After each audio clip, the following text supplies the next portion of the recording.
You know that instinct that makes you look at the sky when you feel something is deeply wrong? 2 nights ago, I felt a weight in the air. It wasn't the wind, and it wasn't the rain. It was as if gravity were deciding whether to keep holding me to the ground or hurl me into the void. And then I saw it. A green light pulsing between the old pines.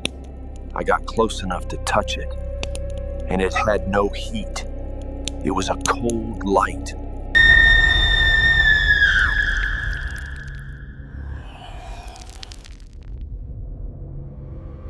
My name is Sthefan Wells. I live in this cabin, in the heart of these trees that seem to guard more secrets than the rest of the world combined. You are at Nightmare Chronicles, the place where shadows find a voice, and fictional stories about the supernatural become your only companion on this dark night. But be careful. Sometimes, what we call fiction is just our minds trying to protect us from a truth word. It wasn't silver flying saucers or flashing lights from Hollywood movies. It was a sphere, hovering just inches from an old oak trunk. The most disturbing thing wasn't the sickly green color, but the fact that it cast no shadow. I held my flashlight, and its beam created shadows on the trees. But that thing, it was as if it were piercing through our reality. I stepped closer. Every footfall felt like I was walking inside a dream. The sound of the crickets vanished. The noise of the wind and the leaves died out. The silence was so absolute I could hear the blood rushing through my... When I reached out my hand, just inches from that light, the air grew so cold my fingers began to tingle. And then I heard it. Not in my ears, but inside my forehead. A sound that seemed like 1,000 radios out of tune. All trying to say my name at the same time. I backed away, but the light didn't follow. It just stayed there, pulsing to the rhythm of a slow heart. That's when I realized it wasn't just a light.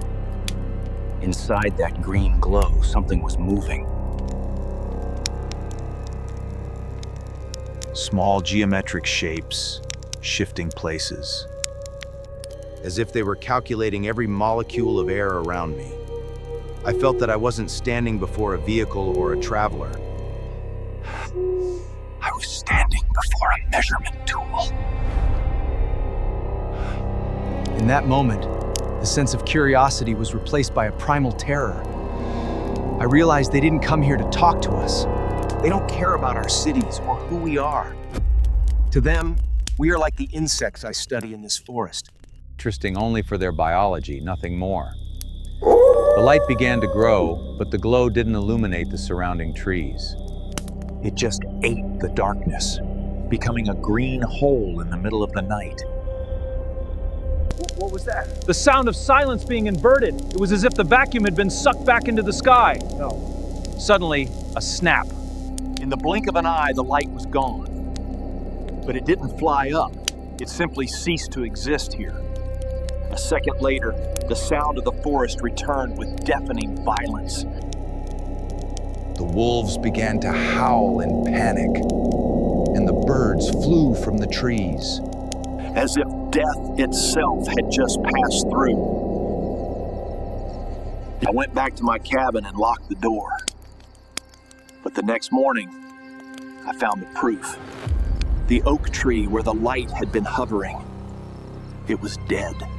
In a perfect circle, all The leaves still whole as the leaves had turned gray and brittle, as if they had aged 100 years in just a few minutes. they are up there, measuring, watching, waiting. They don't want our gold or our land. They want to understand how life works before they decide if they still need us here. So, next time you see a strange light in the forest, don't go after it. Some lights aren't meant to show you the way, and they are meant to erase who you are. This is Sthefan Wells for Nightmare Chronicles. Keep your lights on, if you can.